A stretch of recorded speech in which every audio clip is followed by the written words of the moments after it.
Se alguém desejar, qualquer um de nós, investigar as emoções, as alegrias e as tristezas do homem segundo o coração de Deus, Davi, temos que ler os Salmos. E quando você, o irmão, a irmã, ler os Salmos, você vai ver que eles são pessoas que Deus usou, no entanto, muito parecidas com cada um de nós. Cada uma dessas pessoas, com suas lutas, com suas dificuldades, com as suas dores, com as suas frustrações, pessoas que tinham lutas diversas para enfrentar no dia a dia. Mas a leitura dos Salmos também vai revelar a uma outra coisa que faz parte dos nossos dias, a instabilidade do coração de Davi, mas também a instabilidade do coração de muitos hoje. A instabilidade do coração, a instabilidade na vida, nas decisões, nas escolhas, tem levado as pessoas a sofrerem e sofrerem muito. Mas olhando ainda para os Salmos, nós vemos que eles revelam os constantes problemas também pelos quais não só Davi passava, mas que nós também podemos passar. E quando olhamos então para Davi propriamente dito, nós vemos que esses momentos difíceis, inconstantes pelos quais ele passava, não lhe permitiam períodos prolongados de sossego. Talvez você esteja aqui e esteja também se vendo como alguém que não tem tido um período prolongado de sossego, prolongado de calma. E isso porque a vida está cada vez mais difícil, apesar de todas as comodidades, apesar de todas as facilidades, apesar de toda a tecnologia, apesar de podermos ir rápido e chegar rapidamente do outro lado do mundo, as dificuldades, elas são enormes. Porém, algo importante que eu ainda destaco é que, pelo contrário do que comumente se pensa e se prega, é reconfortante olhar para a palavra de Deus, olhar para os Salmos e ver homens e mulheres, como eu disse há pouco, iguais a mim e a você. Homens, no entanto, e mulheres de fé, que enfrentavam os seus problemas e pranteiam nos Salmos a dor e passam também por vales profundos. Eu sempre gosto de lembrar a mim mesmo e a igreja que pastoreio, que eu não posso, como pastor, eu não posso, como pregador, dizer que você está firme na fé, que você então não vai passar por dificuldades, que não virão problemas, que não virão situações difíceis para enfrentarmos. Eu então seria um falso profeta, eu seria um falso guia espiritual. Mas se você, no entanto, tem fé em Deus, você sabe também que a vida, ela não é só alegria, mas fica pior, eternamente pior, quando a pessoa não tem Deus na vida e não tem vida com Deus. Está difícil? Imagine na vida de uma pessoa que não tem Deus. Está difícil? Imagine na vida de uma pessoa que não tem vida com Deus. Então, se você está aqui e tem fé, eu creio que as dificuldades, elas são reais, elas são legítimas, elas são honestas, porém, eternamente pior seria se não confessássemos Jesus como nosso Senhor, se não fôssemos templo do Espírito Santo de Deus. Então, mesmo crendo em Deus, há momentos em que a gente ora e parece que nada acontece. É verdade ou não é, amados? A gente ora e parece que nada acontece. A gente pede e parece que não somos atendidos. A gente suplica e não obtém respostas.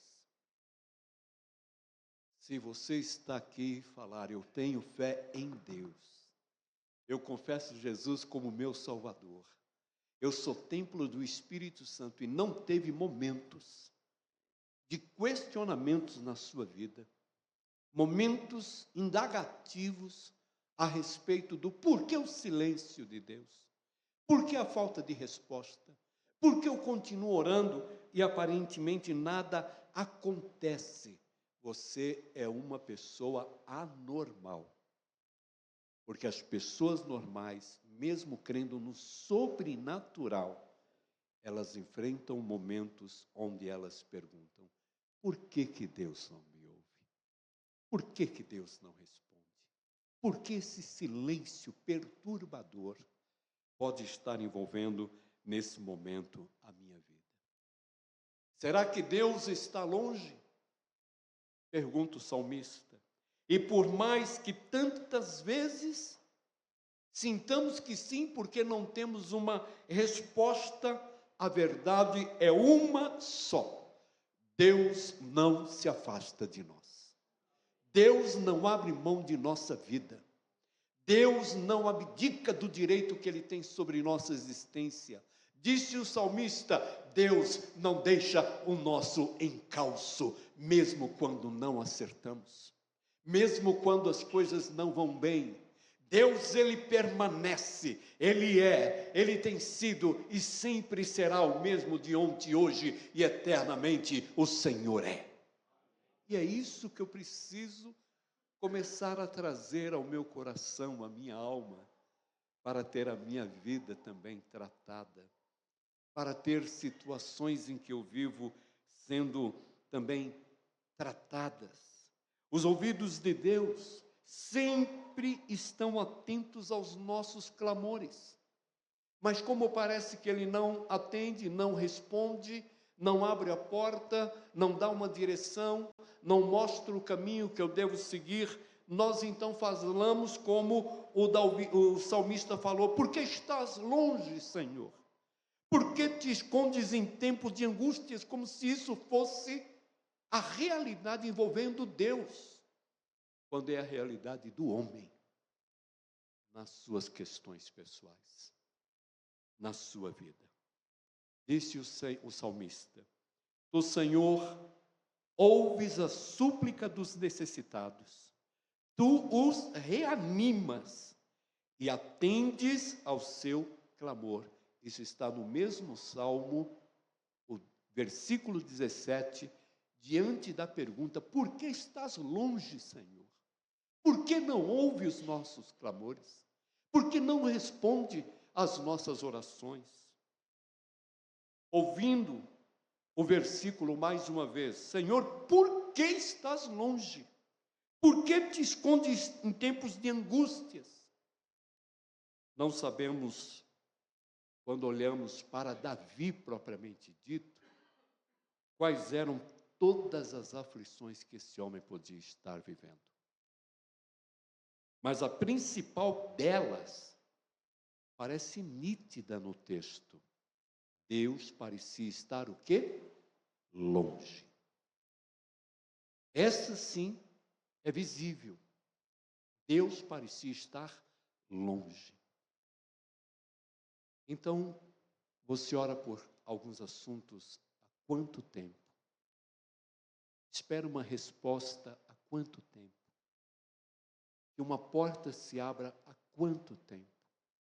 Que algo mude na sua vida, que algo mude na vida da pessoa que você mais ama, que faz parte da sua vida, e parece que Deus não responde. Mas é nesse contexto, exatamente semelhante a esse contexto que talvez se encontre nesse momento a sua vida, que também na vida de Davi nasceu o Salmo 10. O Salmo 10, ele foi escrito por inspiração divina, sim, mas Deus falando com o homem, Deus usando o homem, e através do homem aflito, cansado, abatido, perguntando onde estava o Senhor, é que nasce o Salmo 10. E graças a Deus que foi assim, pois foi, meus amados, desta forma que o Senhor escolheu ensinar-nos lições sobre os ouvidos dele, que eu quero aplicar nessa noite. Quem conhece a harpa cristã, tem um hino que diz assim: os mais belos hinos e poesias, por escritos em meio a tribulações, por escritos em perseguições, por escritos no poço, por escritos nos vales, por escritos nas tormentas. O que eu e você recebemos nessa noite foi escrito nesse momento de lutas e angústias e dificuldades semelhantes às minhas e às suas também. Então, a primeira lição, ou a primeira aplicação que quero fazer nessa noite: os ouvidos de Deus não estão surdos para as nossas inquietações. Vou fazer como eu faço lá na igreja, para ficar bonito na filmagem e na transmissão. Tá bom? Eu vou repetir. Se você concorda, você dá um sinal de vida. Você se manifeste. Lá na igreja eu falo, passa um lencinho, levanta a mão, faz alguma, mas por favor, se manifeste. Então eu quero que vocês participem comigo. Presta atenção e veja se você concorda. Os ouvidos de Deus não estão surdos para as nossas inquietações. Com torcida é melhor. Com a sua participação é melhor. Se eu entendi isso, então eu vou começar a entender outras coisas importantes na vida. Por exemplo, a bipolaridade, o lamento e o louvor na vida do cristão é real. Na psicologia, na psiquiatria, nós vamos então ter pessoas diagnosticadas com a bipolaridade. Eu sempre falo para algumas pessoas que todo crente que eu conheço é bipolar. Todo crente que eu conheço. Ele louva e ao mesmo tempo lamenta. Ele chora e ao mesmo tempo ri. Ele está super animado agora, daqui a pouco está abatido. O que eu conheço de crente bipolar, menos aqui na Igreja Batista de Vila Rosa, vocês não imaginam. Não imaginam. Então, a bipolaridade é o lamento de muitos crentes junto com o louvor. Sabe o que é diferente do que ensina a ciência que trata dessas pessoas? É que essa é a única bipolaridade edificante. É a única bipolaridade que faz bem. É você chorar. E daqui a pouco esse choro se converte em risos e alegria para a glória de Deus. A única bipolaridade que faz bem na minha vida é de fato eu reconhecer que eu estou lamentando, mas daqui a pouco eu reconheço, eu não deveria. É o único momento em que a gente pode então saber que Deus não está surdo para as nossas inquietações, e eu pergunto, onde o Senhor está? E daqui a pouco eu me coloco com a certeza, eu sei que o Senhor está aqui, me perdoe, Senhor. É impressionante como nós aprendemos que homens e mulheres de fé, eles ora louvam, ora lamentam, mas eles sempre, orando e lamentando, têm que estar no lugar certo, aos pés do Senhor. Então não deixe de estar lá. Não deixe de buscar o Senhor. Mesmo que Ele não esteja respondendo. Mesmo que eu pense que Ele está em silêncio. Mesmo que eu admita que eu não estou sentindo a presença dEle. O que caracteriza o cristão, discípulo de Jesus, é que ele, na alegria ou na tristeza, parece coisa de casamento, na saúde ou na doença, na riqueza ou na pobreza, ele sempre recorre a um Pai de amor. Sempre. Essa é a vantagem que nós temos. Nós temos um Deus que nos ouve, não importam as circunstâncias, não importa o pano de fundo, não importa o que está acontecendo em torno da minha ou da sua vida, Deus sempre, Ele está pronto para nos ouvir. O que eu preciso fazer é sempre recorrer ao Eterno, buscar ao Eterno. Por quê? Porque é o lugar para o crente lamentar. E se tem um lugar para o crente também louvar, é aos pés do seu Senhor. Vá lá e chore na presença dEle. Se derrame na presença dEle. Confesse a tua fraqueza. Confesse o quanto você é pequeno ou pequena. Mostre para Ele, mais uma vez, com franqueza de coração, o quanto você depende dEle. E lamente, mas lamente para Ele. Chore para Ele, e você vai sair da presença dEle, louvando-o, adorando-o, fortalecido, fortalecida, firme, porque o Senhor é o seu sustentador. Amém. Se tem uma pessoa que pode ouvir os meus lamentos e não confessa para ninguém, porque ele não tem língua comprida, é Deus. Se tem alguém que eu devo reclamar e com quem eu posso brigar porque eu não estou entendendo o que Ele está permitindo nesse momento na minha vida, é Deus. Se tem alguém, não importa se as coisas estão bem ou não, que precisa me ouvir mais do que qualquer pessoa na minha vida, é Deus. Como que nós estamos? O Salmo 10, verso 1, quando temos a pergunta: Senhor, por que estás tão longe? Davi não usou o silêncio de Deus para correr da presença dele, mas como um incentivo para buscá-la mais. Eu vou buscar mais a presença do Senhor, porque o Senhor está longe, eu vou buscá-lo. Porque o Senhor não me ouve, eu vou buscá-lo. Porque o Senhor não me atende, eu vou buscá-lo. Porque o Senhor não está abrindo as portas, eu vou continuar buscando o Senhor.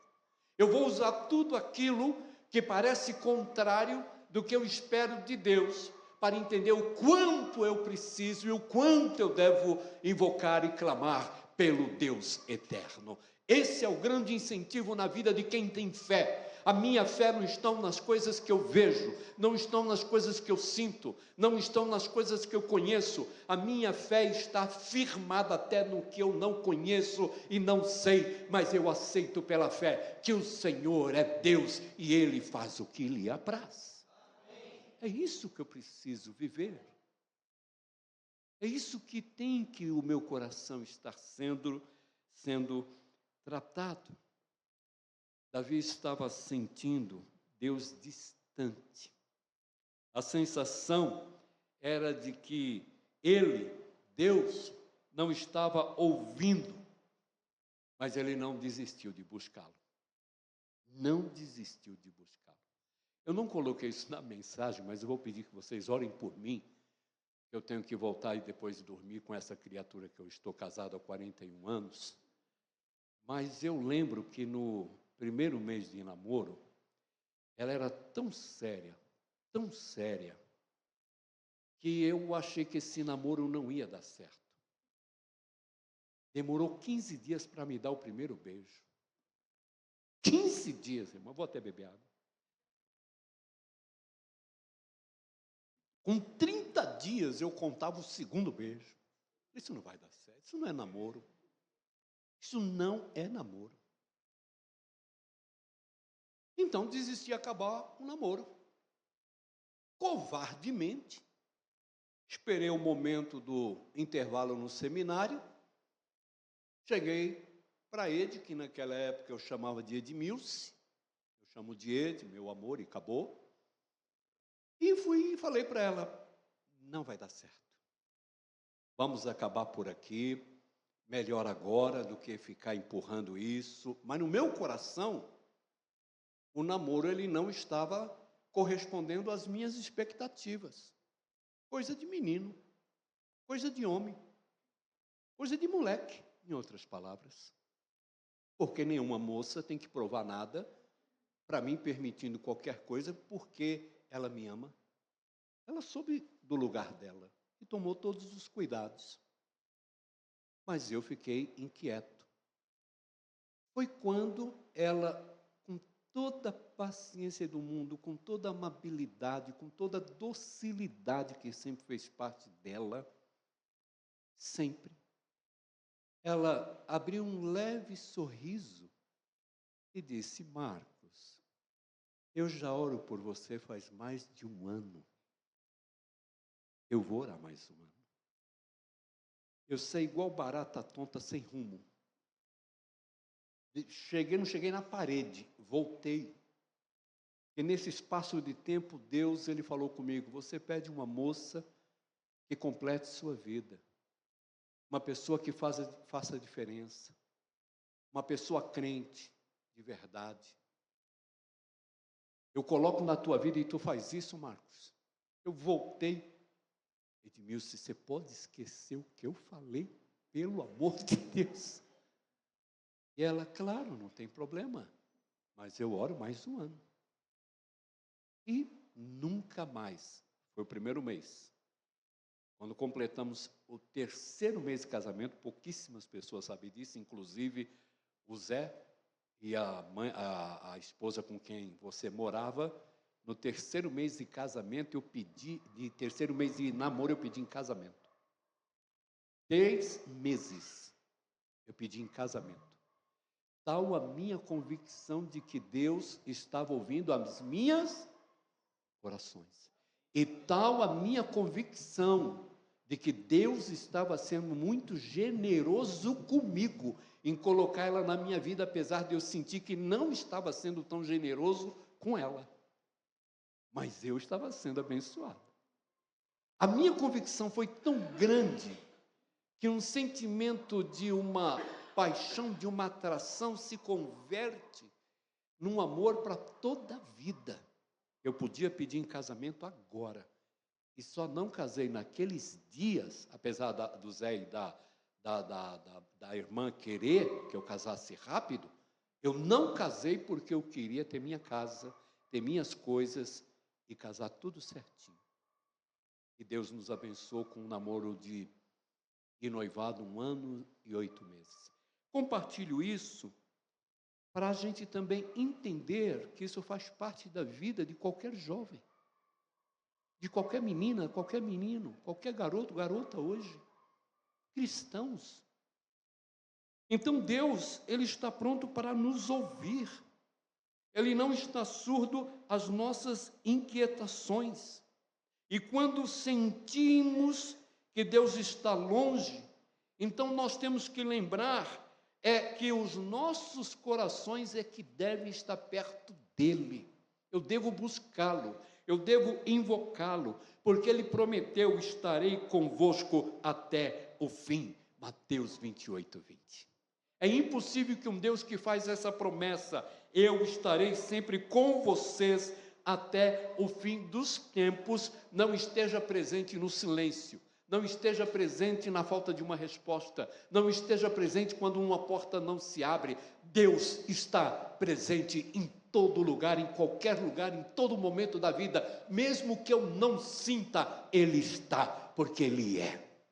E é isso que eu preciso trazer ao meu coração. A melhor forma de nos lembrarmos da proximidade de Deus é perseverar em oração e continuar falando com Ele. As pessoas não fracassam porque Deus não responde, é porque elas desistem. Deus não desiste delas, mas nós nos afastamos dEle. Deixamos de ter nosso tempo diário com Deus. Deixamos de ter nosso tempo devocional com Deus. Deixamos de investir diariamente no alimento que precisamos, porque o que eu recebo desse púlpito 1, 2 vezes por semana, 3, talvez não é suficiente para o que a minha alma precisa. Eu preciso diariamente ter esse tempo com Deus. Segunda aplicação: os ouvidos de Deus não estão surdos para as nossas indagações. Ok, vamos então ensaiar de novo para ficar legal na transmissão. Os ouvidos de Deus não estão surdos para as nossas indagações. Amém. Oh, falsidade. Então, o que a gente precisa aqui, irmãos, é aplicar o que diz a palavra.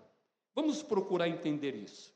Não existe lugar seguro nesse mundo.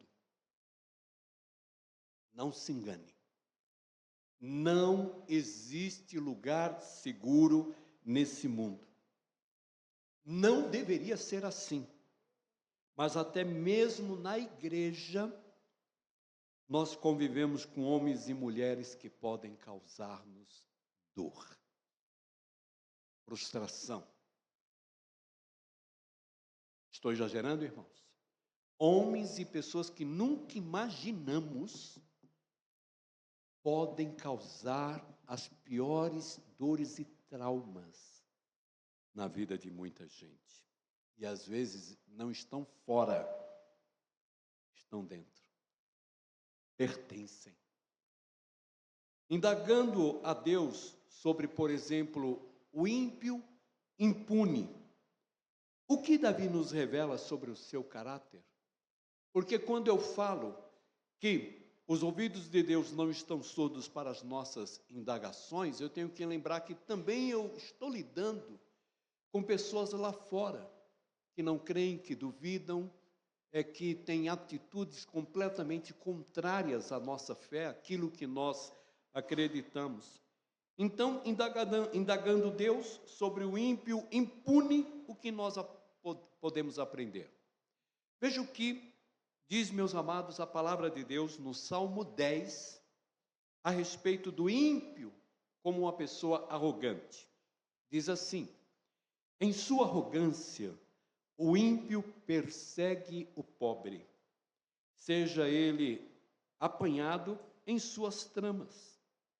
Ele se gaba de sua própria cobiça, e em sua ganância amaldiçoa e insulta o Senhor.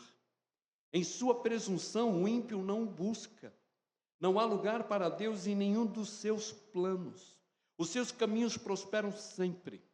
Tão acima da sua compreensão estão as tuas leis, que ele faz pouco caso de todos os seus adversários. Pensando consigo mesmo, diz o ímpio, nada me abalará, desgraça alguma me atingirá, nem a mim e nem aos meus descendentes. Então, eu tenho uma ideia de ímpio, às vezes completamente diferente, porque parece que o ímpio é toda aquela pessoa que não crê, toda pessoa que duvida. Mas você tem aqui indicativos claros de que o ímpio, ele pode estar bem perto, porque ele é arrogante, ele é orgulhoso, ele é prepotente, é uma pessoa que cobiça, é uma pessoa cheia de presunção, é uma pessoa que, no entanto, diz não temer a Deus, enquanto ao mesmo tempo parece que teme, mas as suas atitudes não confirmam nenhum temor. E, no entanto, essas pessoas, elas prosperam. Não estou dizendo que toda pessoa que prospera financeiramente, meus irmãos, tem problema. Por favor, não vá por esse caminho. Em nome do Senhor Jesus, essa igreja receba sempre pessoas prósperas também financeiramente, em nome do Senhor Jesus. E não vai ter diferença nenhuma entre essa pessoa próspera e a pessoa menos próspera dessa igreja. Todas serão iguais, em nome do Senhor Jesus. Todas. É isso que a palavra espera de nós, mas não é isso que o ímpio espera. Ele espera ser reconhecido, ter um lugar de status, ter um anel de ouro sendo colocado no seu dedo, sendo uma pessoa que recebe glórias, que nada aconteceria se não fosse através dela ou dele. O ímpio é arrogante. Então a arrogância não pode fazer parte da minha vida se eu quero que Deus me ouça. Arrogância não pode fazer parte da minha vida se eu quero que Deus responda às minhas orações. O ímpio, além de ser arrogante, ele é agressivo. Tudo no Salmo 10, dos versos 7 a 11. Sua boca está cheia de maldições, mentiras e ameaças. Violência e maldade estão na sua língua. Fica à espreita perto dos povoados, em emboscadas, mata os inocentes, procurando às escondidas as suas vítimas. Fica à espreita como o leão escondido, fica à espreita para apanhar o necessitado, apanha o necessitado e arrasta para a sua rede. Agachado fica de tocaia, as suas vítimas caem em seu poder. Pensa comigo mesmo, Deus se esqueceu, escondeu o rosto e nunca verá isto, nunca verá o que eu estou fazendo, nunca verá o que eu estou falando, nunca verá as minhas atitudes. Você quer que Deus ouça? Nós não podemos ter atitudes assim. Agressividade, ela nem sempre, meus amados, é verbal. Agressividade nem sempre ela é física. A pior agressividade que existe parte da boca de pessoas que deveriam abençoar e acabam amaldiçoando. É triste quando isso acontece. Lembro de um homem por nome Henrique, que evangelizei, um italiano de 2 metros de altura, enorme, novo na fé, antes tão fervoroso na religião dele, herança dos seus pais, agora se converteu, estava num fervor tremendo servindo a Cristo. Eu estava passando por alguma lutinha no ministério, parece que uma outra pessoa falou alguma coisa a meu respeito que ele ouviu e não gostou, e ele então me procurou. Pastor Marcos, pessoas assim, assim, assim, fizeram isso, isso e isso. Eu não diga, meu irmão, foi. Fiquei quieto. Eu estava em paz, tranquilo, aquilo não procedia, nada imoral, nada, apenas que eu não vou agradar a todos. Sinto informar o pastor Valfrido, a mesma coisa acontece com ele aqui em Vila Rosa. E se sair de Vila Rosa, vai acontecer o mesmo lá fora, viu, filho? Não se engane. Eu tenho muita gente, graças a Deus, que me ama, mas eu não tenho muita gente que me odeia, não, é uma ou outra só. Mas elas devem estar por aí. Eu nunca vou agradar a todo mundo e nem você. Mas aquele homem, ele tentando me reconfortar, me animar, me motivar, jogar para cima. Aí ele olha para mim e fala: pastor, o senhor quer que eu ore por eles? E na hora eu ia responder: por favor, irmão, é o que nós temos que fazer. Mas não deu tempo, porque tem uma coisa, pastor, aqui na rua, estava fazendo uma visita pastoral. Tem uma pessoa que estava dando trabalho, pastor, para a rua inteira, inclusive para mim, porque é meu vizinho. Pastor, eu orei, ele morreu. Eu olhei para ele, novo na fé, eu entendi. Mas que agressividade, irmãos. Isso é coisa de ímpio. Entendeu a diferença? Ele estava sendo agressivo. Eu olhei para ele e falei: fulano, não ore por mim. Vai que eu sou o próximo a morrer também. Não ore por mim, não ore pela Ede e não ore pelos meus filhos. A gente quer continuar vivo. Isso não vem de Deus, fulano. Como se não bastasse, ele tentou justificar o injustificável, a atitude dele. Pastor, não, estou desejando mal, pastor, não entenda isso, mas esse infeliz não vai ter bom fim. Piorou. Prestou atenção, eu não estou desejando mal, mas pelo que está fazendo, pelo que está falando, não vai ter o quê? Bom fim. Às vezes eu quero as minhas orações respondidas. Eu acho que Deus está em silêncio. Eu penso que Deus não vai ouvir meu clamor, ou tem alguma coisa impedindo Deus de agir na minha vida. É você mesmo. Com atitudes, comportamentos que às vezes impedem de Deus responder no tempo oportuno, também para abençoar o teu coração. Porque Deus, ele responde, às vezes, mais rápido do que eu espero. E me surpreende. Já, Senhor, já. O ímpio assume no seu coração que não há Deus, mas ignoram a lei de Deus, vive o seu próprio, de acordo com o seu próprio ventre, agride quem estiver no seu caminho. O coração de quem crê nunca é arrogante e agressivo em nome do Senhor Jesus. Nunca. Aprendemos que os ouvidos de Deus não estão surdos para as nossas inquietações e nem para as nossas indagações. E esses fatos que eu acabei de aplicar, eles nos levam à última aplicação. Presta atenção. Os ouvidos de Deus não estão surdos para as nossas intercessões. Amém. Estão aprendendo. Importante, meus amados, para quem está inquieto e indignado, mesmo com Deus. Pastor, isso é muito sério. Desculpe, se você tem intimidade com Deus, relação com Deus à luz de sua palavra e no dia a dia com Ele, tem momentos que eu não sei por que Deus permite algumas coisas na vida tão boa de outras pessoas e não na minha. Ou aqui em Vila Rosa é diferente, vocês são mais santos do que eu. Como que Deus permite isso na vida dele e não na minha? Não é assim, filha? Mas, amados, importante para quem está inquieto e indignado, mesmo com Deus, é que tal pessoa não deixa de orar, não deixa de clamar, não abandona a comunhão com Deus. Eu tenho a felicidade de tocar, cantar, tocar sax, piano, e falei sem querer, sem pensar muito para uma irmã da igreja. Irmã, quando eu estou um pouco chateado, triste e abatido, eu vou lá para o piano, na minha casa, toco, canto. Os meus vizinhos ouvem tudo. Eu solto a voz, irmãos, canto mesmo. Mas posto às vezes algumas dessas músicas.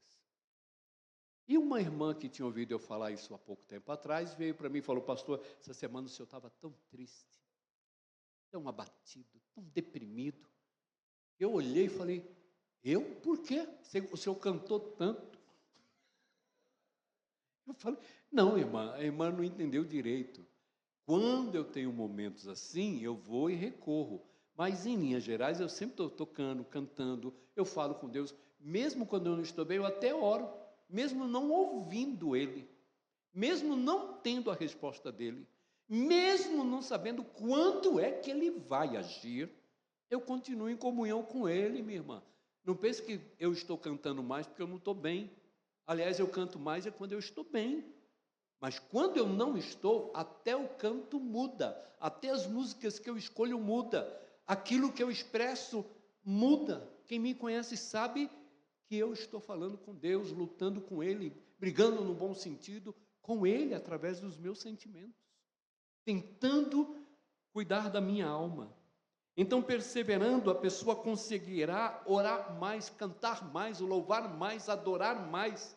Até perseverando, eu evangelizo mais, eu testemunho mais, eu sirvo mais. E eu volto a interceder mais. É interessante, é o contrário.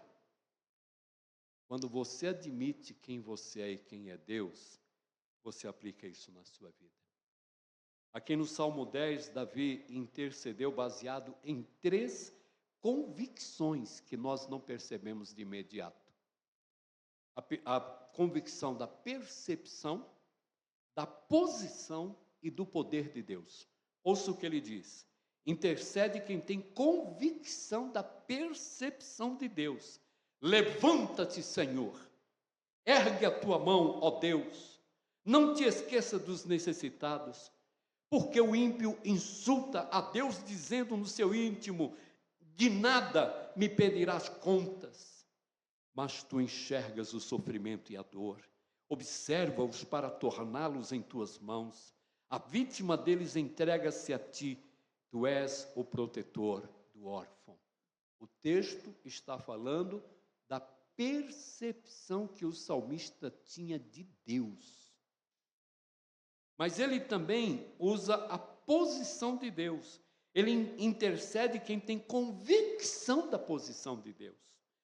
Quebra o braço do ímpio e do perverso. Pede contas de sua iniquidade até que dela nada mais se ache. O Senhor é rei para todo sempre. Da sua terra desaparecem os outros povos, mas permanece o povo do Senhor. Aí você vai vendo tudo isso. Ele reconhece a posição de Deus, mas reconhece a posição de quem ama a Deus, permanece para sempre. Para sempre. Mas ele intercede, e intercede quem tem convicção do poder de Deus. Olha o que o salmista diz no versos 17 e 18. Tu, Senhor, ouves a súplica dos necessitados, tu os reanimas e atendes a seu clamor, defendes o órfão e o oprimido, a fim de que o homem, que é pó, já não cause terror. O que eu amo em particular nesse texto é que o Senhor, ele nos ensina assim. Primeiro, o Senhor ouve. O Senhor está ouvindo. Depois, o Senhor supre as necessidades. Mas eu quero que Deus me ouça e de imediato me atenda. Quando eu preciso estar na presença dEle diariamente, sendo tratado por Ele, antes mesmo dEle responder. Eu quero terminar essa mensagem com a última aplicação, que é bem simples, amados. Os ouvidos de Deus não estão surdos para as suas inquietações, sejam elas quais forem. E nem estão tapados para as nossas indagações, porque parece que eu não estou sendo espiritual quando eu questiono. Parece que eu sou supra-homem, porque eu tenho fé, então eu não posso questionar, quando eu quero entender o que está acontecendo. E muito menos os ouvidos do Senhor estão surdos para as nossas intercessões. A questão é como que eu vou buscar o Senhor? Quando que eu vou? Quando finalmente eu vou entender que sou eu que preciso dele? Sou eu que tenho que invocar o seu nome? Sou eu que tenho que falar com ele? Sejam quais forem as questões, quais forem as lutas, mesmo nos meus erros, nas minhas falhas, na confissão dos meus pecados, eu vou lá e não tenho dúvidas de que se eu confessar os meus pecados, ele é fiel e justo para perdoar os meus pecados. Às vezes eu vejo pessoas usando mais isso para confortar a si mesmas do que entender que Deus está ouvindo a confissão do seu pecado. Errei, mas ele é fiel e justo para perdoar os meus pecados. Não, é o contrário.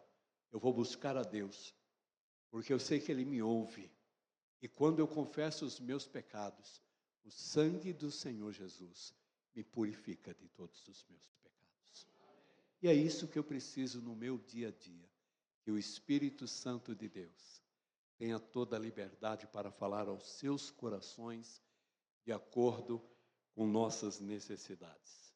Assim, agradeço a Deus, porque a minha principal ovelha, Dona Ede, ela não recebe uma mensagem enlatada. Ela não gosta que eu repita a mensagem. Então, que ela tenha sido abençoada em nome do Senhor Jesus. Deus os abençoe.